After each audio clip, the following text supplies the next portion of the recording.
So he wants, what sets you apart from Senator McCain? Yeah, you know, there's quite a bit. It's not just our age. You know, he turns 80 on August 29th, and I'm 47. But there's a lot policy-wise that sets us apart.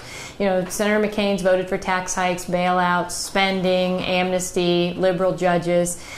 The list of things goes on and on. I'm a small government Republican. I want low taxes. I want the strongest military in the world, not because I want to use it all around the world, but because I want to have peace through strength. I believe in personal responsibility, and I want to uphold the Constitution at every turn. And so those things do set us apart. Mm-hmm. This year, especially, seems kind of like the year of the outsider. Yes. The politics of Donald Trump, that big run from Bernie Sanders. Do you agree with that statement? Oh yeah, I think that this is definitely a different year than, unlike anything we've seen in politics before. And you know, with Donald Trump on the right and Bernie Sanders on the left, you know, people are expressing their anger and their disgust and their disappointment and their frustration with what's happening inside the Beltway in Washington, D.C. And, you know, here in Arizona, John McCain is the biggest poster boy for term limits that exists in the country. You know, he's the ultimate establishment insider. He's the incumbent of incumbents. And so people in Arizona across the board, because I'm going on a tour this all the way through Election Day on August 30th, primary day, the Small Towns, Big Voices tour, and I'm talking to people everywhere in this state, and they are ready to retire Senator McCain, and they're ready for new eyes on the problems facing our country. Do you think that kind of outsider sentiment can help you win? Of course, yes, I definitely do. Because people are looking for someone that's competent, capable, qualified, ready to take the reins and hit the ground running. And so my experience in the Arizona State Senate has prepared me, because I was extremely effective there, able to get 19 bills signed into law in 1 year in 2015. And that's not by being a hyper-partisan or extreme in any measure. It's by bringing excellent policy forward to put things on the right track in our state. And I want to take that to Washington, D.C. I want to work, you know, personally, I want to work with President Trump so that we can put into action the policy needs that we have to put into action to secure the border and to fix the military, to make it strong, to make sure the VA is fixed, to get the economy going again. All of those things, I think, it's going to take a legislative partner between President Trump and the people in the House and the Senate, and I look forward to being that. You mentioned McCain's many years in the Congress. You know, he has a lot of seniority and a lot of influence there. I mean, why should Arizonans give that up to put you in office? Well, the question has to be, what have we gotten from that? I can tell you, I certainly don't feel safer. I graduated from high school in 1987. That's the year that Senator McCain was elected to the United States Senate. Back in 1987, we weren't at war. It was, you know, the time of big hair and Cyndi Lauper. And since he's been in the United States Senate, it's been war, war, war, and more war.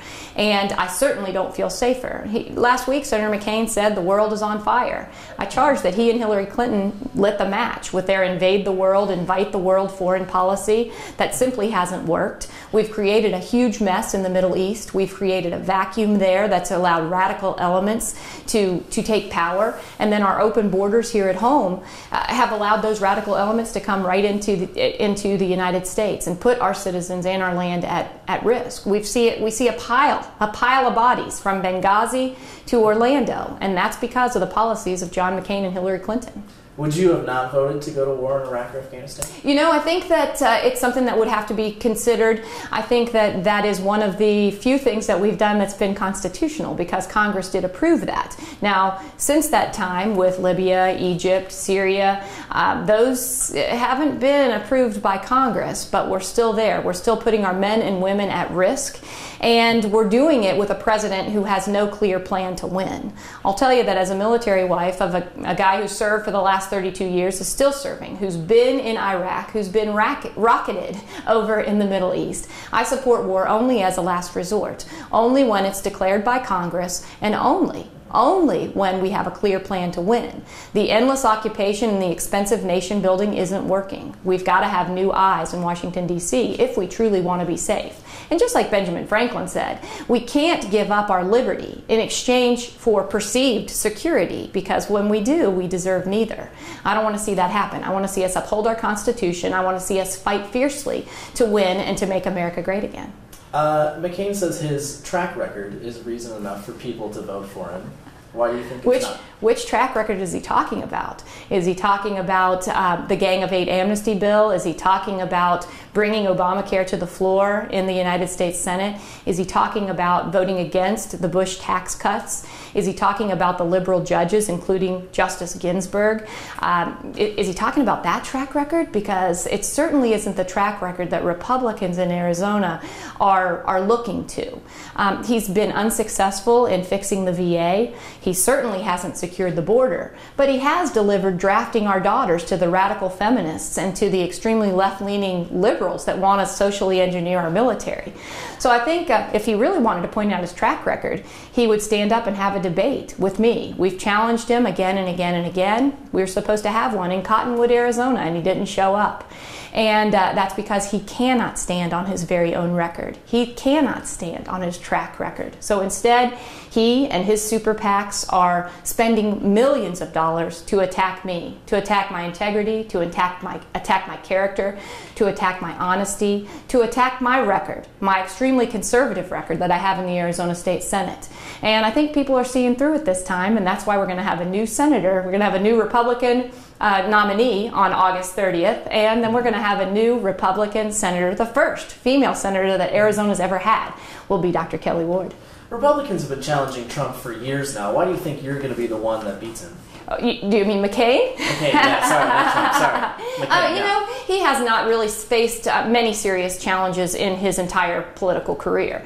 I think JD was a great candidate, but he had some shortcomings, and he was, Senator McCain was coming off his run as the presidential candidate. He was still riding high on that wave, but that wave has crashed. It's long since crashed, and now we are on the wave of the outsider, and the wave of change, and the wave of wanting the establishment inside Washington, D.C. and outside D.C. to get a message. And this race is not just simply Kelli Ward versus John McCain. It really is we the people versus the establishment, versus the entrenched inside the Beltway politician. And I think that that's why we've got to send this message. Arizona has to be the one that sends the message to the country, to the insiders in Washington, D.C., that we're not going to take it anymore. And once this happens, it's going to open the door for so many other great potential candidates to get over their fear and hopelessness of not being able to puncture the impervious nature of what the insiders seem to have. And so when this happens on August 30th, I think it's going to be a new day for Arizona and a new day for our country. You mentioned you're on this Small Towns, Big Voices tour. Yes. Why focus on these small towns and big voices? Why not just focus on Phoenix and Tucson and maybe Flagstaff? Yes. Oh, we of course focus on Phoenix, Tucson, Flagstaff. But guess what? There are a lot of voters all around this entire state who deserve to have a relationship with their United States Senator, who deserve to have the two-way communication between the people that are being represented and the people doing the representing. And they feel left out. I was a rural Arizona State Senator. I represented Mojave and La Paz County. And many times, it was the rural areas that had to stand up to the great state of Maricopa in particular. And so, I think that all of those people deserve to have a voice, and everybody matters. We've seen a statewide race won before, that Diane Douglas, she won for a statewide seat to be the state superintendent of schools.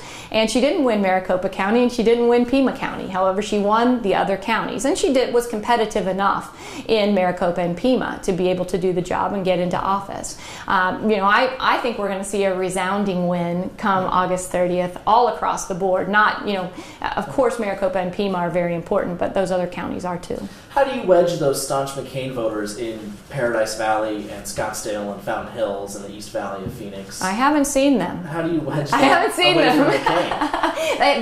They aren't with McCain. That's the fallacy that he's trying to create, is that somehow he's got all of this support that really doesn't exist. And all anyone has to do is go onto any news article that's been printed online and read the comments. Go on any post on Senator McCain's very own Facebook page and read the comments. You'll see how people feel about Senator McCain and why they think we need to have a new senator from the great state of Arizona. I look forward to filling that role for people across the board, whether they're extremely conservative, more moderate Republicans, independents, liberty lovers, and even Democrats. You know, I look forward to representing everyone. I don't just represent the people who vote for me. Once I get to Washington, I'll represent everyone.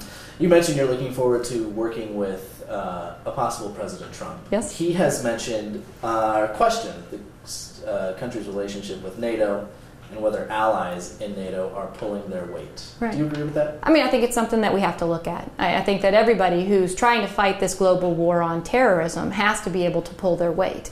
And so it's something I think that does need to be discussed. I look forward to working with President Trump. I also look forward on the Senate side to working with people like Senator Cruz and Senator Paul and Senator Lee, the people who are trying to rein in the size of government, who are trying to keep the people that are in government operating under the Constitution. So I look forward to being under their wing and also being a conservative reinforcement for those guys so that we can actually get things done. Great. Anything else you'd like to add? No, I hope people will join me. Look for us on the Small Towns Big Voices Tour. We're going to be out there in the Kelli Mobile with the RV. I'd love to have you on the campaign trail with me. Great. Thank you very much. Thanks. Appreciate it.